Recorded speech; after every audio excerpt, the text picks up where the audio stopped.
Assalamualaikum.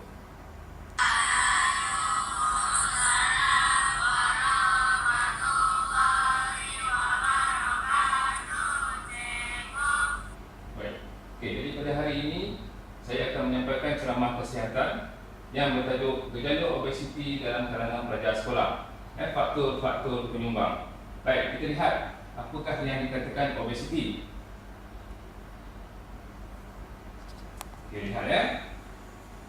Baik, obesiti bermakna kegemukan. Ia disebabkan lemak yang berlebihan dalam badan. Jadi kalau kita lihat di sini, antara faktor yang menyebabkan obesiti ialah lemak yang berlebihan dalam badan. Jadi kalau kita lihat di sini, lihat lemak yang berlebihan di pinggang. Jadi kanak-kanak itu, walaupun dia aktif tapi badan dia sihat. Manakala kucing itu juga mengalami obesiti. Jadi obesiti ini tidak hanya kepada manusia, tapi juga boleh berlaku kepada haiwan. Baiklah, kita lihat di sini. Apakah faktor-faktor penyumbang kepada obesiti? Kita lihat satu persatu. Yang pertama ialah faktor genetik. Yang kedua faktor persekitaran. Yang ketiga faktor pemakanan. Yang keempat kurang aktiviti fizikal. Kemudian yang kelima faktor psikologikal dan yang keenam sikap ibu bapa. Jadi kita lihat satu persatu apakah yang menyebabkan faktor-faktor penyumbang ini berlaku. Baiklah, yang pertama faktor genetik. Okey, apa itu genetik? Genetik ini ialah faktor keturunan. Apabila ayah yang obesiti berkahwin dengan ibu obesiti, maka anak yang lahir pun akan obesiti juga. Baik, kita lihat di sini. Paparan yang satu kali ini. Okey. Ibu yang hamil, ibu obesiti yang hamil ini, dia akan menurunkan sel-sel lemak kepada bayi yang dikandungnya. Jadi sel-sel lemak yang terdapat pada ibu yang obesiti ini akan turun kepada bayi dalam kandungannya. Maka apabila bayi lahir dalam keadaan normal, tapi apabila meningkat usia, badannya akan berat semakin bertambah. Jadi ada lihat dalam paparan ini. Baik. Seterusnya,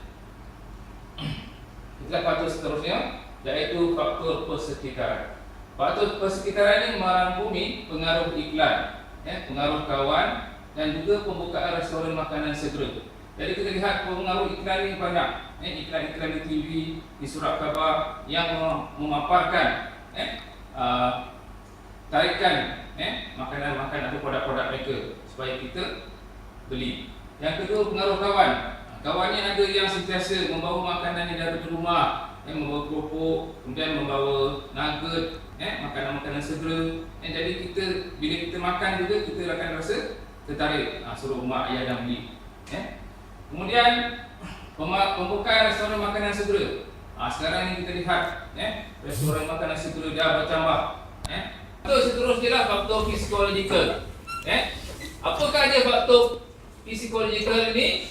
Yang pertama sekali ialah pengaruh emosi.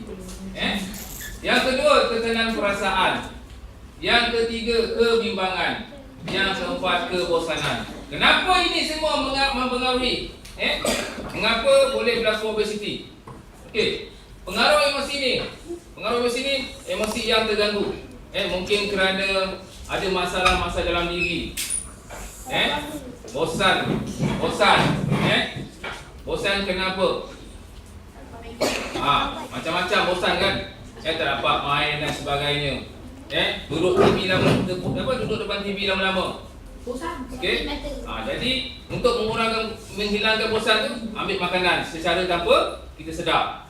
Okey, bimbang, tekanan perasaan, ini semua mempengaruhi berlakunya berat tambah badan, obesiti. Bagaimana? Ini semua tanpa kita sedar. Okey, kita lihat. Ini dia faktor psikologikal. Kenapa boleh berlaku? Inilah di antaranya.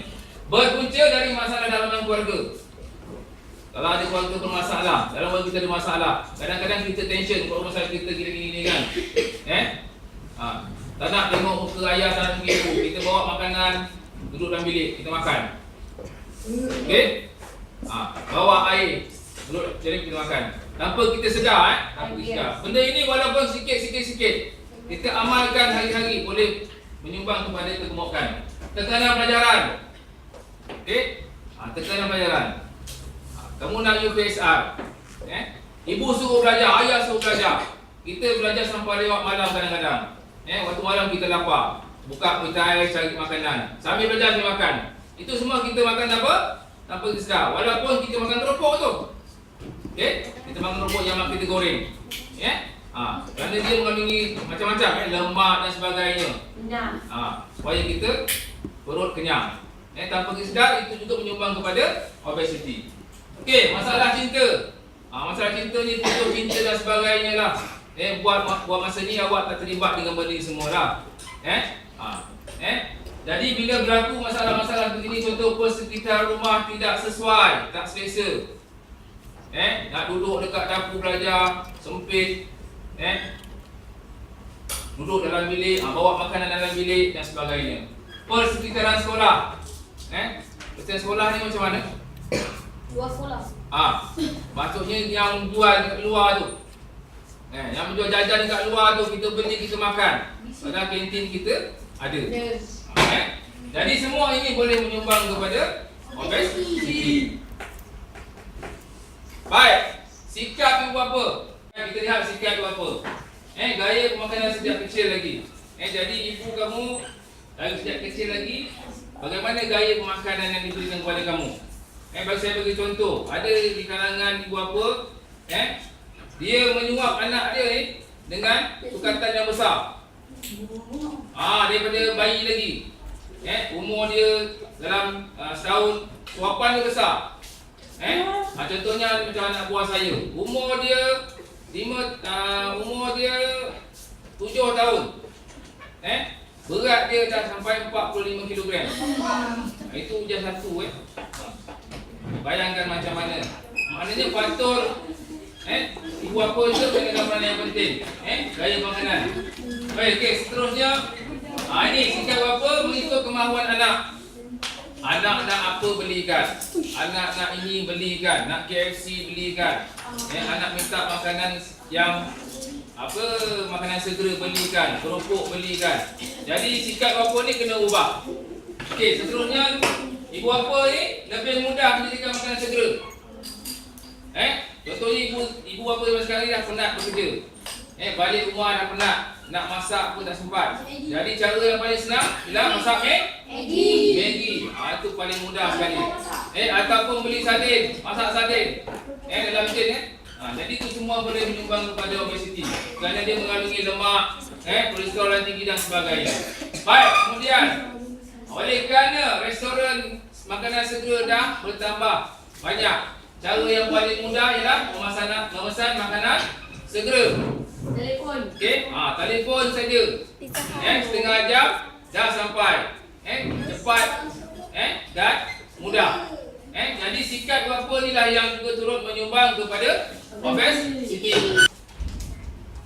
Sebagai rumusan, obesiti boleh dielak jika semua pihak memainkan peranan masing-masing dalam memastikan kelangsungan hidup warisan generasi negara dalam keadaan sihat, ceria, cergas, berfikiran positif bagi melahirkan modal insan kelas pertama yang bakal memimpin negara.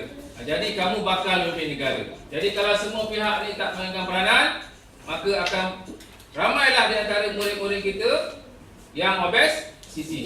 Bila berlaku macam ini, boleh ke memimpin negara? Tak boleh, kerana tidak cergas, tidak sihat. Jadi oleh itu, semua pihak perlu main peranan masing-masing bagi mengawal masalah obesiti di kalangan murid sekolah. Baik, jadi diharap dengan sedikit ceramah ringkas saya ini dapat memberi input kepada anda semua mengenai obesiti. Sekian, terima kasih. Assalamualaikum.